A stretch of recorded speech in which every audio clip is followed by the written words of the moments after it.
Hello, today on my channel I've got an interview with my friend Meljoann, who I've known for a really long time. She's an absolutely mind-bogglingly amazing musician, master of 4 instruments, concert level flute player, keyboard player, amazing guitarist, and really incredible vocalist. Apart from those 4, she's also a produces all her own music. Incredible sound designer, and the level of detail is unbelievable in her productions. She is a incredible songwriter and lyricist, an artist, an unbelievable artist. And also she also runs her own label, Boy Scout Audio. She is an administrator of many web servers. She has a really good handle on alternatives to like YouTube and Twitch, which we talk about, like Peertube and Owncast and all these other things. She's just does an incredible amount of things. She's an unbelievably productive person, and I have so much respect and admiration, and I love everything she does. So it's great to talk to her. It's a very interesting chat. Hope you enjoy it. Just before, tiny plug, I'm doing my own course, which is 7-month-long video online course with some group Zooms. That's only €47, unbelievably cheap for the first run. If you want to do the first run, link below. Check it out.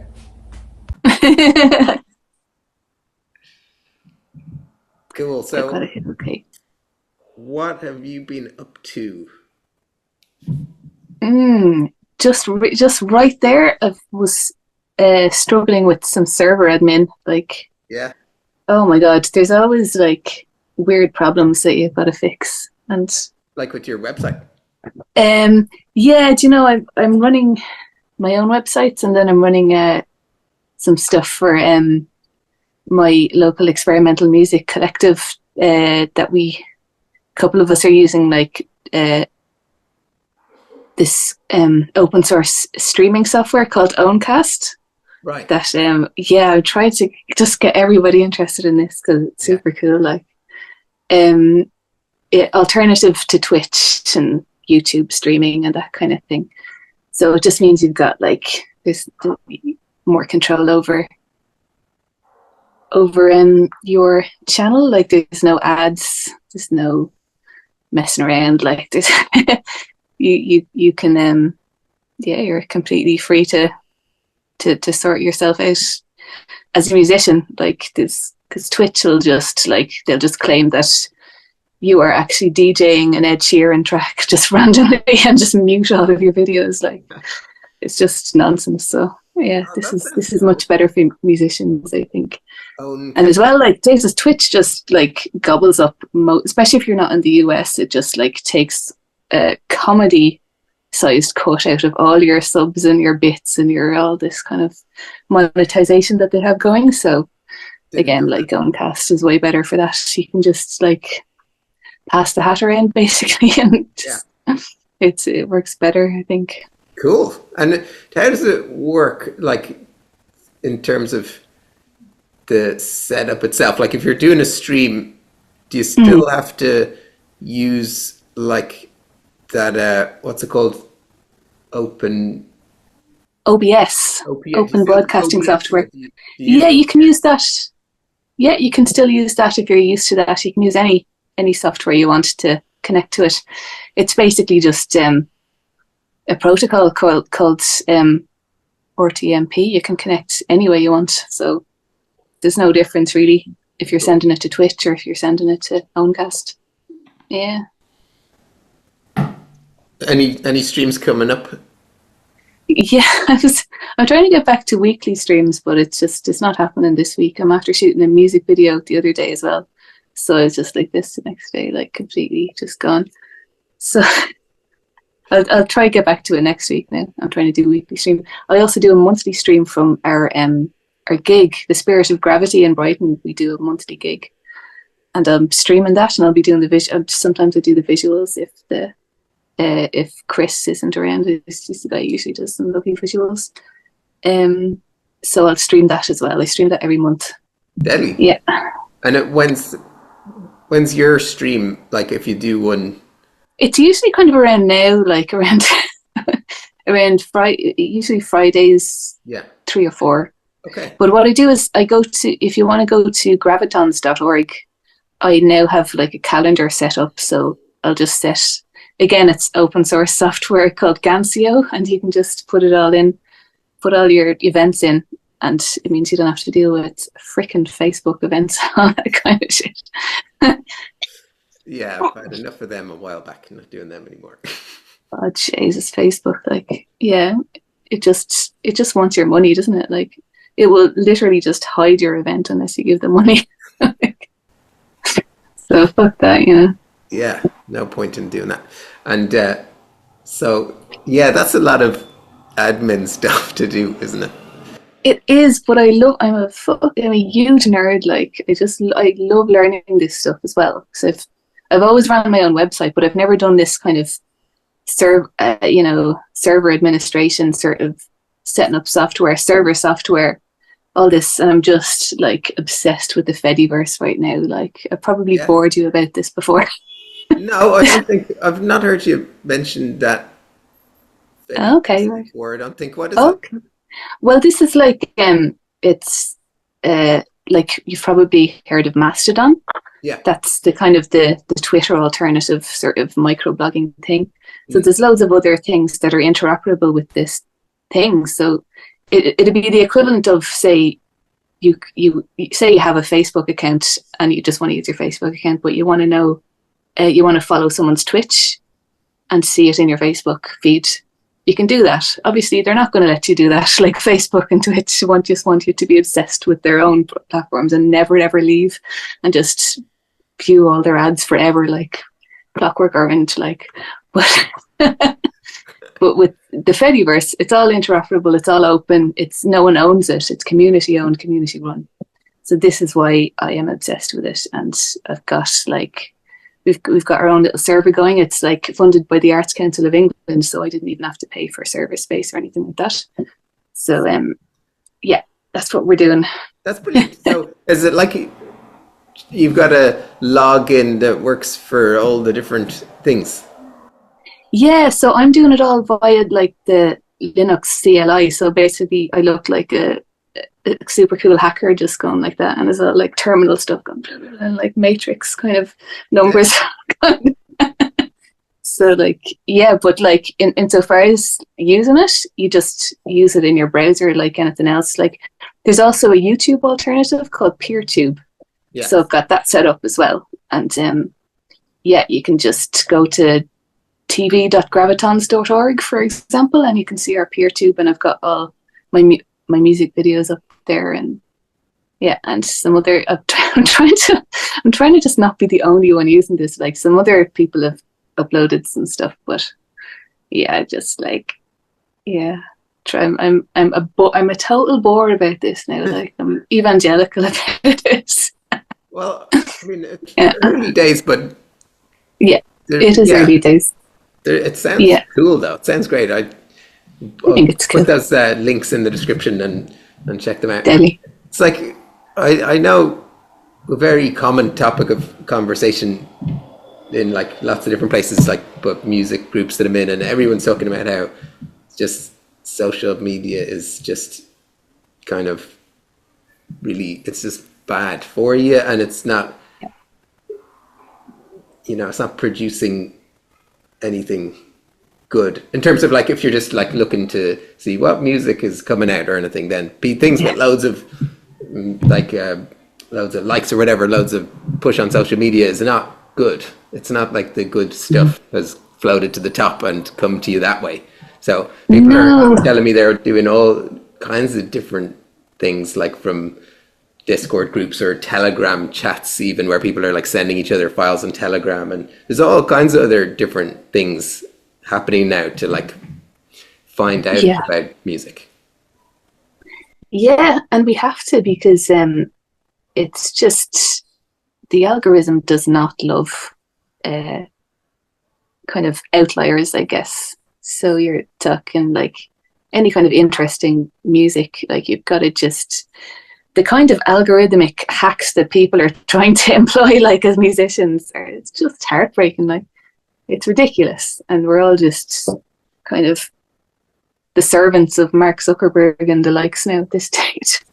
But which is like, so I mean, are you still distributing your music to the streaming services? Are you thinking about stopping doing that? Like, you know, I'd love to stop. Yeah, I am still as well. Like, but my situation now is I'm with an external distributor. So what can you do? At the moment, there isn't a Spotify alternative, but I think there will be. Yeah. Like there's bandcamp alternatives starting up that are, again, like, for example, I'm talking to these people called Mirlo, and they are a co-op. Like, that's their structure. So there's no corporate nonsense. It's not about profit and all that stuff. So what they want to do is kind of try to make a viable thing, like a viable website, and have people use it and make sure it works, and then do this thing called exit to the community, so that no one owns it, like it's community owned. I'm not an expert on how this all works, but I'm trying to learn. Like, it's really interesting. I think in the future it'll be better for musicians, I think, and I'm trying to be a part of that as much as I can. Is that live, or is this being planned? No, this exists at the moment. You can upload music and help them test it out and help spread the word. Yeah, I think it's I'll have to just make sure it's Mirlo, Mirlo. It might be Mirlo.space, I'm not sure. Yeah, okay. I'll have to double check. Do a bit of a search for that. That sounds interesting. Yeah, definitely some more alternatives needed. Yeah, like, but again, as you're right, like you kind of just can't avoid Spotify at the moment, and people just seem absolutely obsessed with your Spotify numbers, because they're so visible, you know, the monthly listeners thing, and even like bigger artists just find that going up and down and up and down, like, and you just get obsessed with numbers, and not good for artists to be obsessed with numbers, is it? Like, no.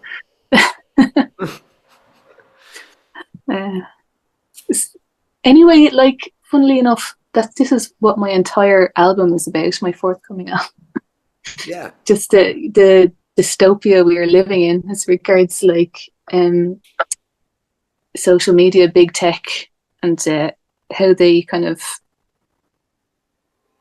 destroy arts and culture. Like, that's just my experience, my immediate experience, but obviously there's kind of other societal implications as well, like how easily they radicalize people, how their algorithm just prioritizes engagement over everything else so they can sell ads.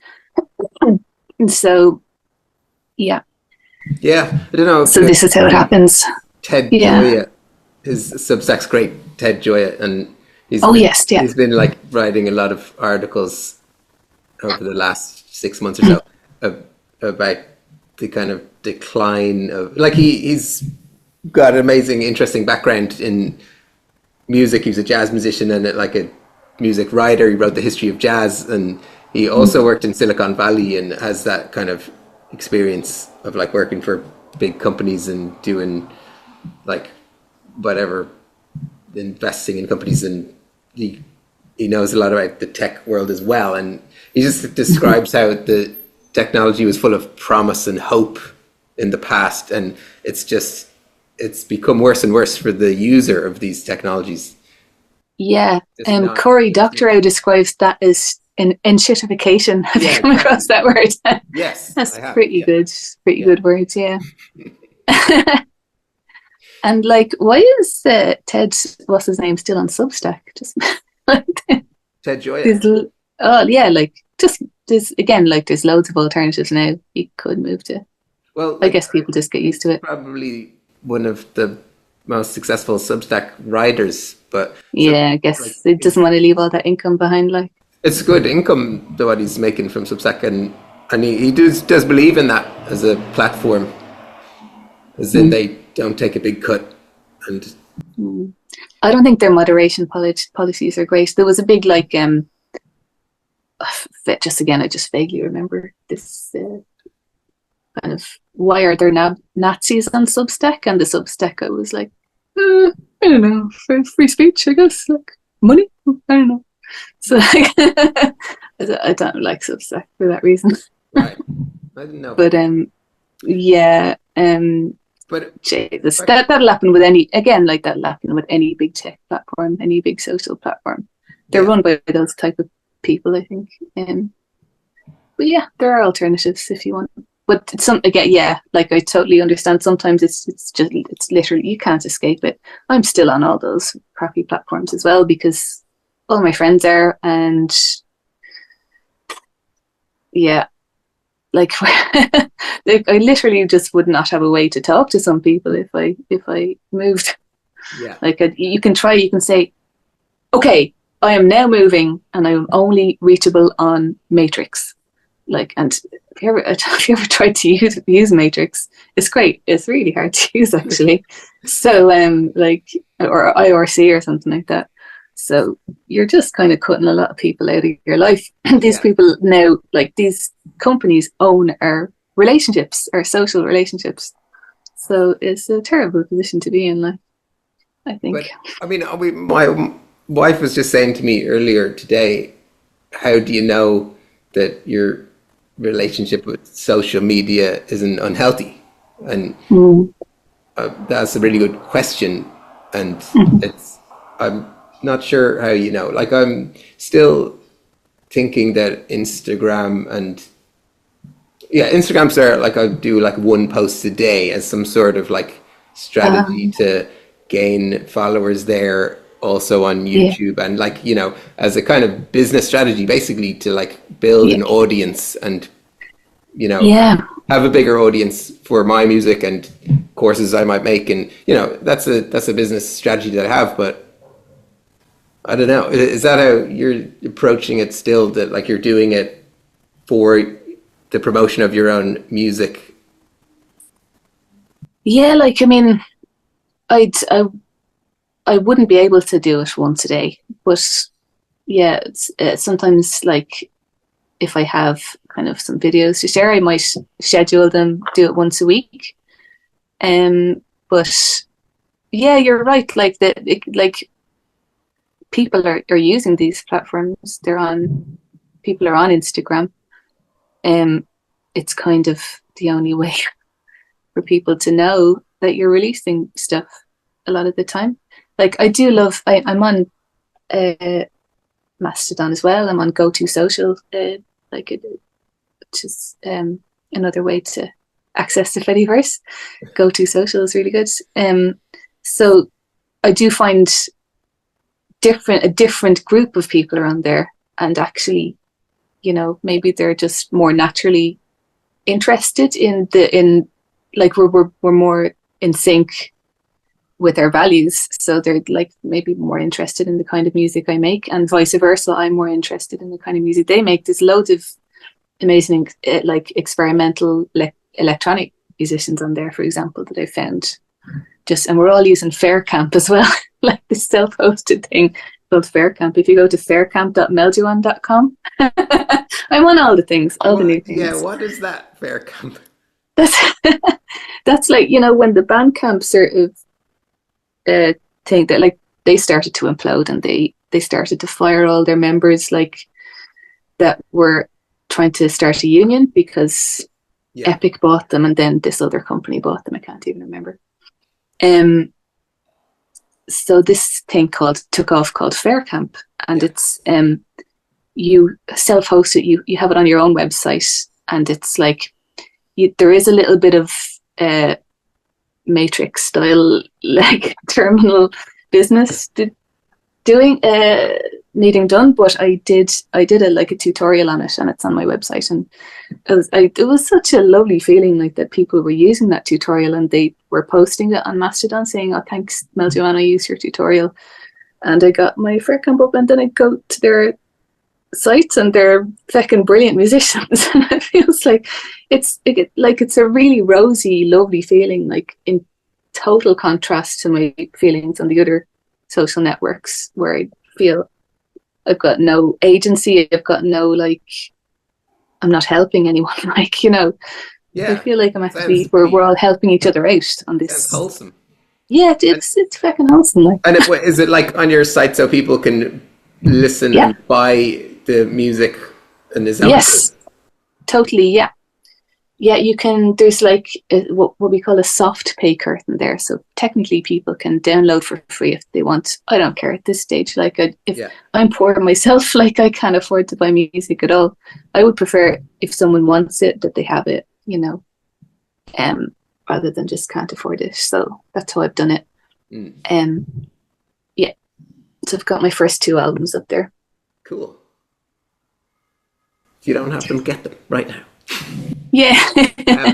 So back to your new album, when you described the concept behind the album, did you have the idea first for the concept of the album as a whole, and then you wrote all the songs along that line, or was it more like you were writing songs and they tended to be about this, then you grouped them together and the concept came together like that? I think it just, it never really happens with me that I just decide on a concept and just do it. Like I write about my life at the time, and I'm just obsessed with this whole thing right now because it really sets off like your, like some very primal defense mechanisms when it's about your survival, when it's about your, like, the fact that you have no money, there's no way to make money unless you like sell your labor in horrible jobs, which is what I wrote about in my last album called HR. So this one is about, like, I've been so lucky the last year or two I've been able to just do this, and it was literally because of the pandemic and the fact that you could get on universal credit without them forcing you to find something else. So like I went on self-employed universal credit, and I'm still on that. Like, I can just report my earnings. Sometimes I earn enough, sometimes I don't. So so like these like, I don't know, they're quite fundamental to your survival, these issues of like having enough money for food and rent and the rest of it. So just realizing how much of that as a musician is controlled by billionaires who do not care at all whether you live or die, or whether there's good art in the world or absolute, you know, crud, like just endless recycled covers of things and reboots of things, and like, you know, nothing new at all. They don't seem to give a shit. Like, so it's about how to deal with that, how I've dealt with it, and how, so it's not it's not so grim. Like, again, like I have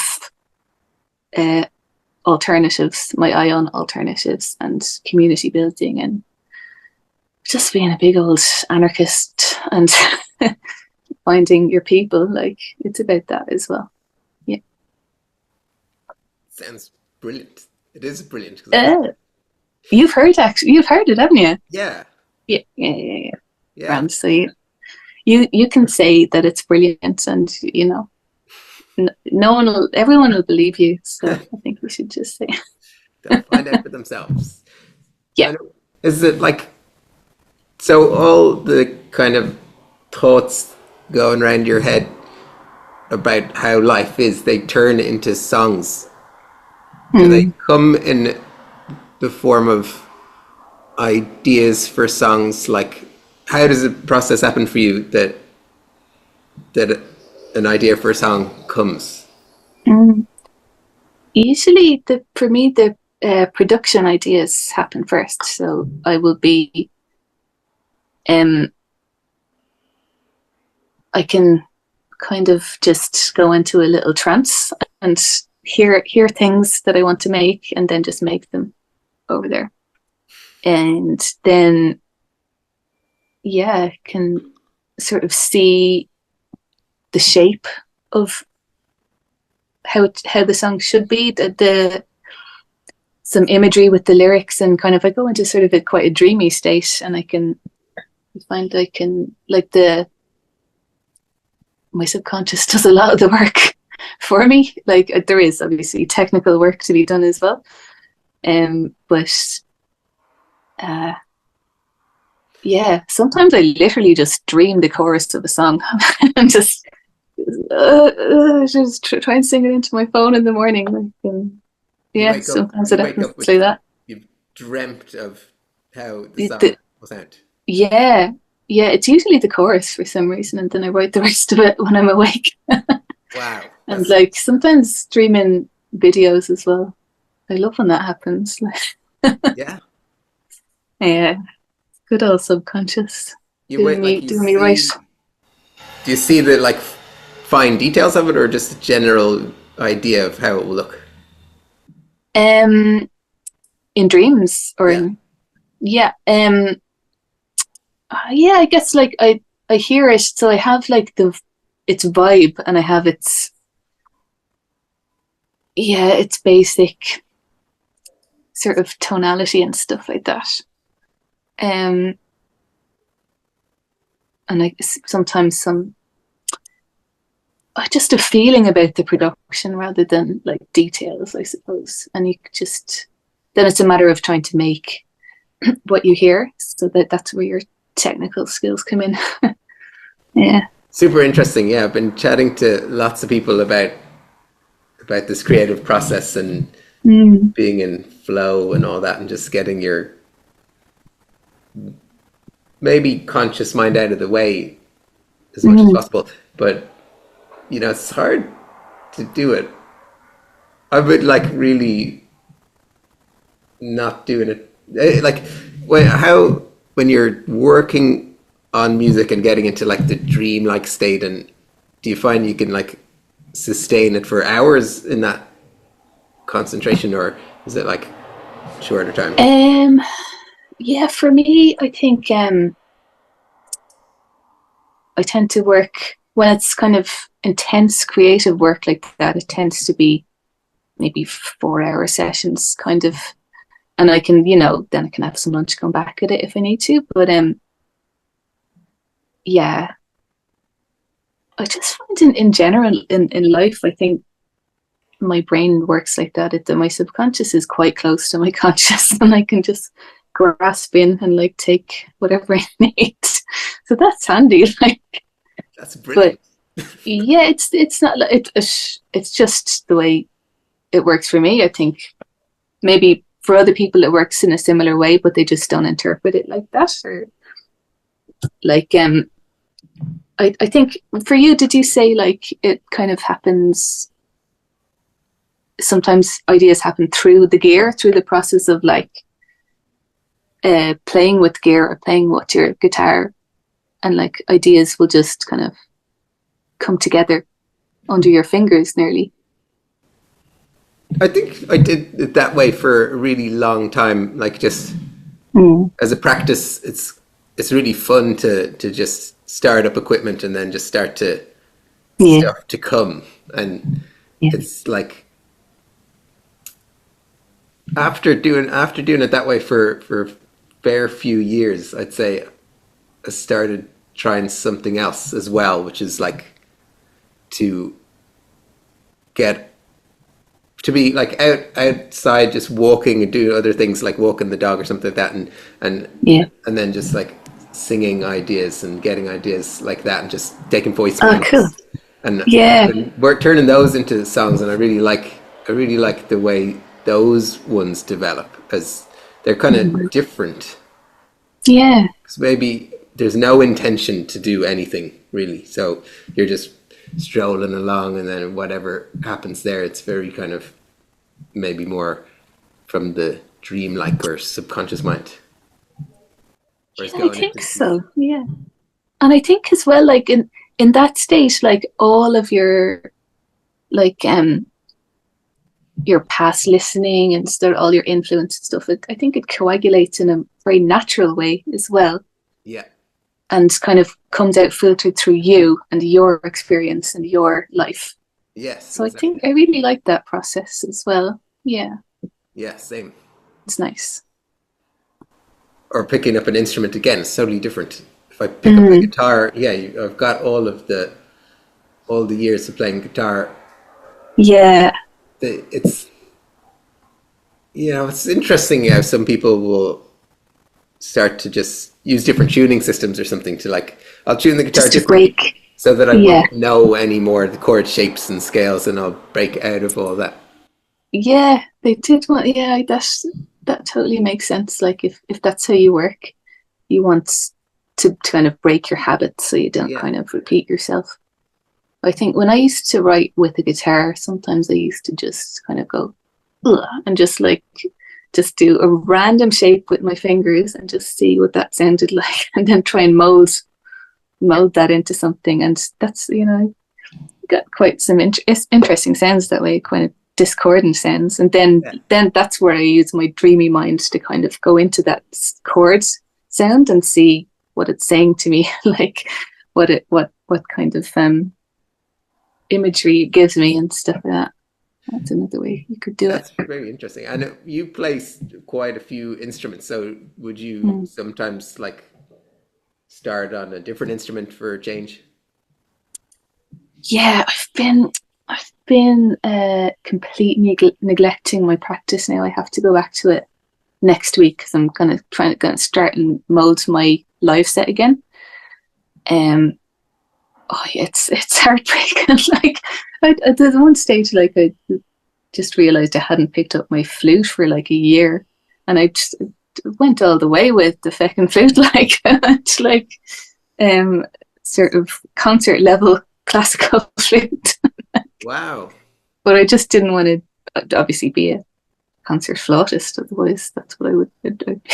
Did you do grades, exams, and things like that? I did all that shit. Yeah, I did all that.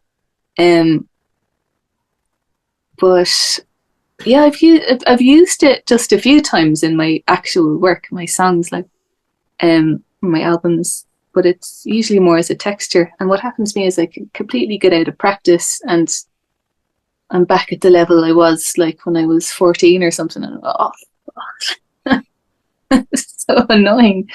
But I'd like to get back to it because I like improvising on the flute a lot, and I like there's like a local experimental music jam session that I like going to when I can, and I'm very low on energy a lot of the time as well. So I'm like, Yeah.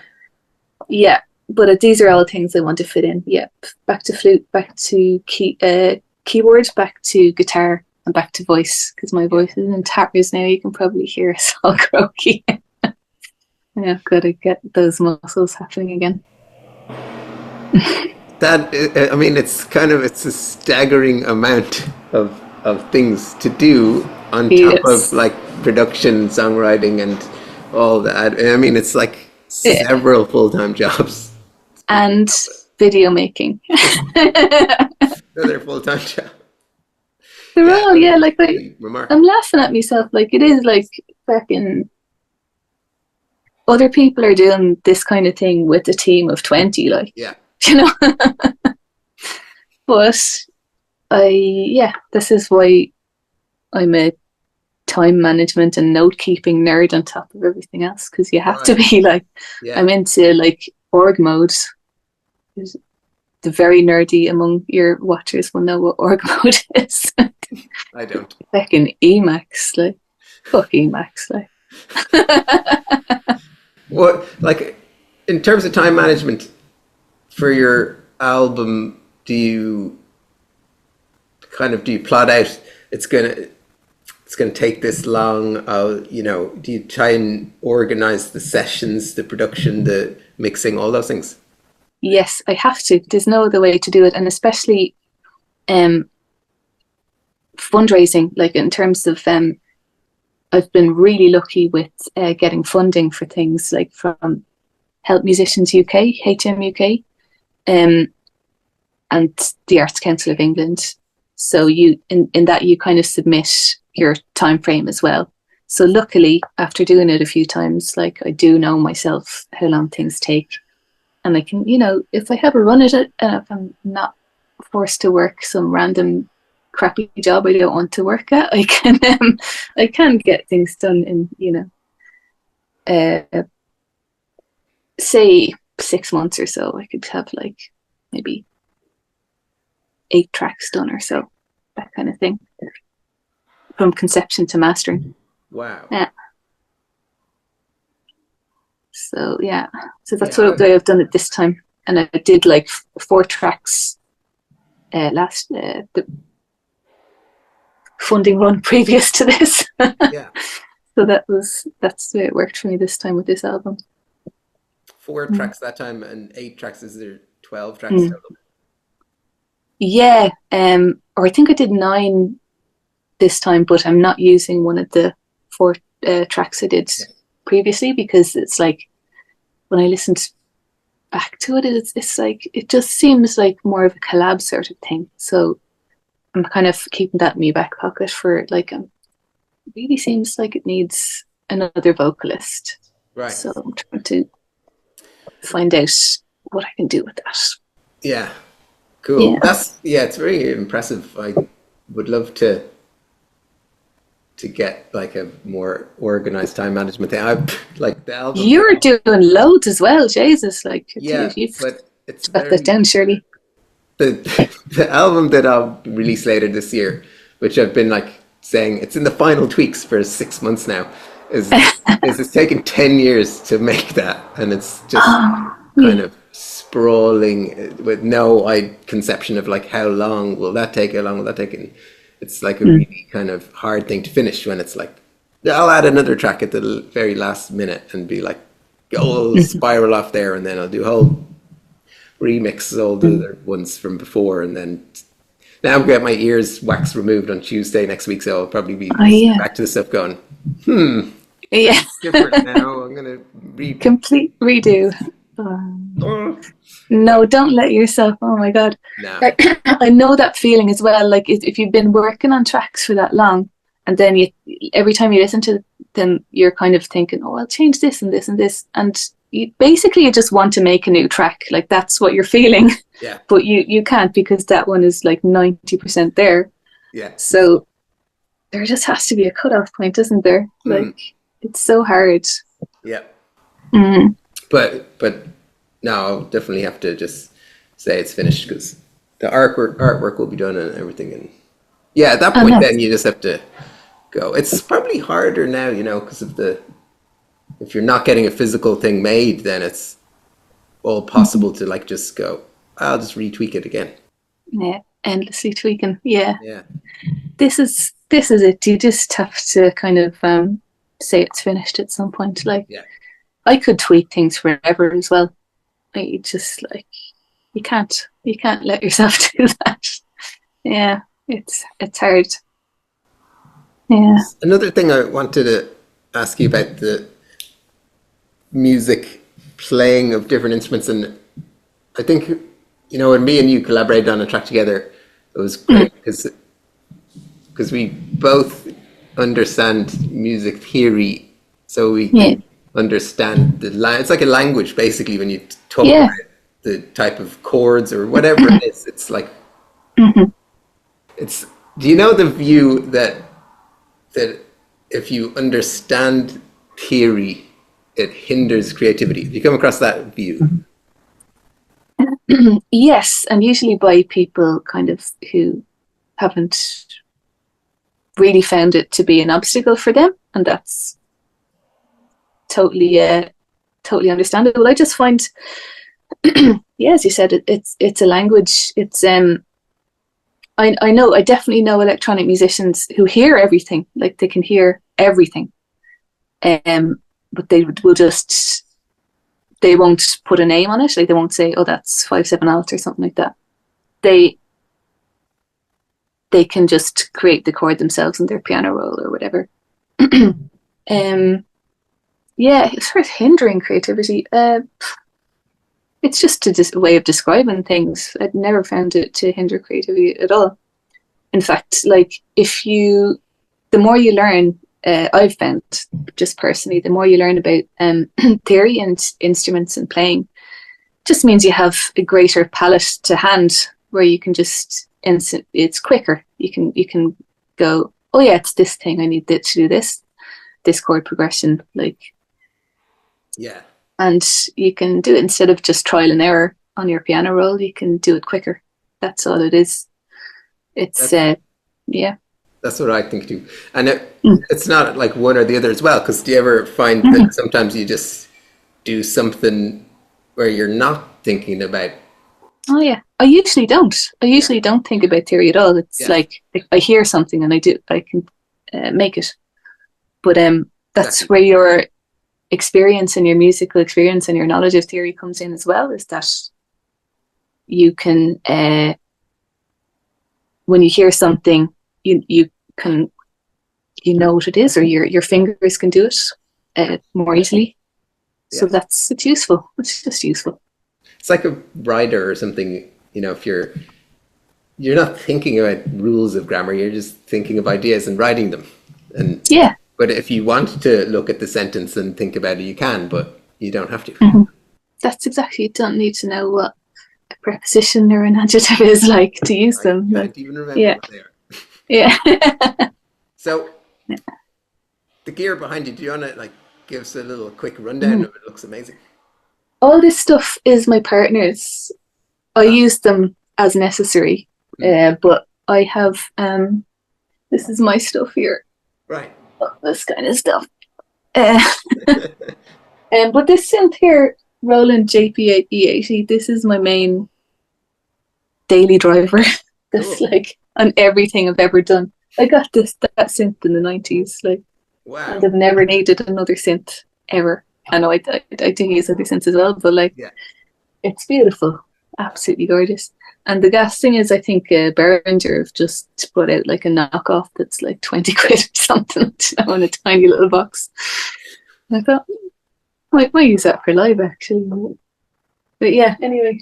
Someone just told me yesterday they got they just have one synth, just getting started with making music, and they got a Roland, was it JDXI or something like that, and it's it's got drum sounds and synth sounds and a keyboard, and you can sequence on it. It's you just don't need anything else. It sounds great. yeah. I'm I want one of those to get rid of everything else. I could use basically everything. Yeah. Just give me everything for free, please, world. That'd be great. I'd love to be a reviewer. It's a tech reviewer or something. That'd be good. Just if you build up your YouTube channel, right, so you get freebies, and then when you're sick of them, you just send them to me. Okay. That'd be great. Thank you. One day, maybe. Yeah. And what else have you got there? This is my so just use this for live kind of improv when I do my streams and stuff. I used it in that theatre thing I just did with Regan O'Brien, Mothercraft in Project Art Centre. That's how I played things live for the theatre as well. I've got this is my really expensive deck saver here. It's a bit of plastic. I've got the Traktor decks there as well. Got my for playing, mixing music. Yeah, it's just gosh, yeah. Just what I do is I have on Traktor I have a 4-deck setup, I've programmed this lad to do decks C and D. So I have all my stems of my tracks, and I can you get sick of playing them the same way all the time, so I can sort of improvise beatsy sets with elements that I've already made. So there's kind of I've done as well. I've done live Ableton sets, and I just find it sounds kind of, because it's not mixed. I master all my stems as well, so it's just means it's instantly sounding more together than if you're kind of trying to make a track from scratch with elements in Ableton, and then you're finding this doesn't really work with that, and I think that's where the DJ system really helps as well. So you've got your DJ mixer. I find just DJ EQing stupidly useful, where you can just take your lows off and then put a new low end in there, and It's nice to improvise with. It's really nice. Of course, it's like makes total sense because just the way that DJing has evolved, it works really well to play music like that. You don't have to like think about a billion things. Just like exactly. And I was overthinking it for so long, and so far as being a live electronic musician, and thinking, oh, I just wish there was like an amazing like electronic musician's instrument that we could just use. That like, MIDI keyboards, you can't do this and that. Like, but there's the electronic musician's instrument that's been in longest use and has all the techniques kind of evolved over generations of like users and stuff. Well, maybe not generations, two generations. What about so when you're doing a live set, have you thought about having a hybrid set where it's like a DJ set with other people's music as well as your own music, it's all blended together? Yeah, I've thought about. I would like to do that, but I find my library is pretty small, and my I would have to kind of go begging all my producer friends for their music, which I probably will do anyway. But I'm adding on yet another full-time job. Yeah, like as well. That's it. Like I'm just not. I have other friends who like could rattle off like catalog numbers off every label, like, and I never developed that skill at all. So I'm not that kind of DJ at all. Like I'm just obsessed with myself and my own music. So I'll just stick to what I know, probably. Yeah, no, but I'd love to. I would love to be that kind of DJ as well, to actually be able to put sets together with other people's stuff. Like that sounds really relaxing and really fun, because you get to see, like, to be honest, I make it like I absolutely love myself and all that, but I'm absolutely sick of myself as well. So like, it'd be great to be like a proper DJ. Maybe I will be one day. Two extremes. Yeah, I after trying a lot of live sets, found like it's extremely difficult to create an hour of original music and play it live. That's extremely difficult to do. So if you're like, I'll just play like half an hour of other people's great music, then that's way easier. It's like half as easy. Twice as easy, I mean. It's twice as easy. But yeah, I guess so. Anyway, back to your album. So when's the release date for your album?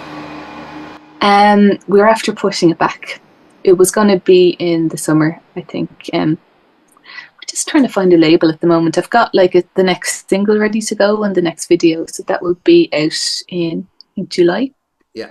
And fingers crossed, something will come together where we're not. I don't want to release this on my own. I have a lovely manager, as you know Dwayne, don't you? Dwayne, yeah. I do, yeah. Dwayne from Butter Wouldn't Melt. So at least I'm not, totally on my own with that end of it, like I was for years and years. So that's really great. So we're trying to just find a good home for it now, because yourself, like it's nearly impossible to find your audience as a artist like these days, for all the reasons we were mentioning before. Yeah. So I'm thinking it's the eternal question. It's like hard for me and you. I think we're, I don't know, idiosyncratic. We have like our own thing that's different from everyone else, which is great. That's the one thing that you want to have, is like be different. But then at the same time, that makes it hard to find a label that fits you, because you're different from everyone else. So that is, I find that really hard too. But of course, it would be great to like fit into some label which is good quality, that has an audience already. But but if not, the other thing is though that if you build your own audience, then you're totally in control. I'd love to do that. I just don't fancy my chances, like. Yeah. Well, but I keep trying to do that as well. Yeah. Just trying to find people who might like this weird stuff. Yeah. I just find it's funny about say the bigger indie labels now. You'd wonder, are they just signing people who have already done all that marketing work themselves somehow, or just got lucky with the algorithm somehow, the way some people just seem to randomly, Spotify algorithm loves them and they are playlisted every single thing they release, like, and that's who's getting signed. I don't know. I'd like to believe that there is some label out there that are confident enough in their own abilities to market something, like, or like to have something find an audience, or well, there are whatever like that. Well, you know, again, I learned this from Ted Gioia, where he did this 3 articles on his favorite 60 albums from the label Nonsuch. You know that label? Oh, yeah. I think you mentioned it before, and I was meant to check it out and I never did. Oh, well, and like loads of the albums, you would have heard of the artists at least. Oh, sure. Probably the albums, and you just start going, whoa, that's crazy. There's classical music, jazz, like rock music, electronic music. There's every kind of music on Nonsuch. And not that, you know, they don't accept. I looked up their website and they're like, do not send us music. So it's not like you can't send the music and go sign me or anything like that. But just the fact that there is a label who only release music based on that they think it's good. They don't care what genre it is, and they seem to be like successful at it as well. It's really cool.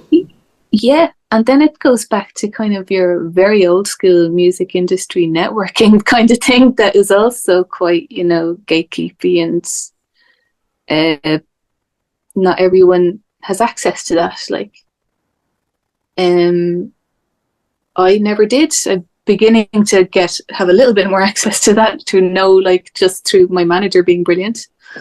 But yeah, like, I totally understand the labels saying, like, don't send me demos, because you like, where are they going to find time to listen to everything? Like, it's that's I've heard that can be very overwhelming. And the same with reviewers, music reviewers, blogs, publicate, you know, media. They just get completely overwhelmed with submissions, and it's impossible to listen to everything. Radio people as well. But if you're saying don't send me demos, you're saying you have to know someone. You have to know me, or, like, I guess, know someone who knows someone who knows someone, which is, you know, that's the way it's worked before, I guess. It's difficult because it means you're kind of excluding communities that are that don't have access to these more kind of privileged means of distribution, or means of production. But hopefully a lot of these labels are aware of that, and they go looking for kind of people that are outside of their own immediate circles as well. Hopefully, I think a lot of them are increasingly aware of that.